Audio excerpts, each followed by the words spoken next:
કનિકા, તમે આ ઘરના મોટા વહુ છો.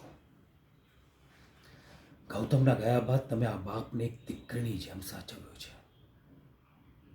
આપણા બિઝનેસની બધી જવાબદારીઓ તમે તમારા માથે લઈ લીધી છે.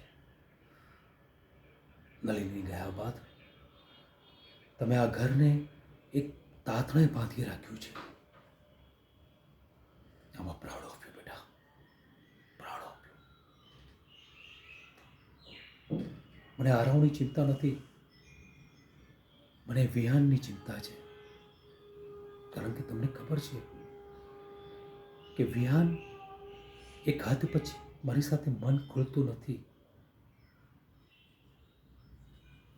વિહાન જ્યાં સહજતાથી ખુલે એવી છોકરી જો એના જીવનમાં આવી જાય ને તો મારી ચિંતા ટળે.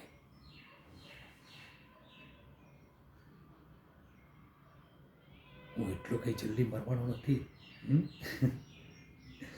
મેં ફાઇનાન્શિયલી પ્લાનિંગ સાથે લાઈફનું પ્લાનિંગ પણ કર્યું છે.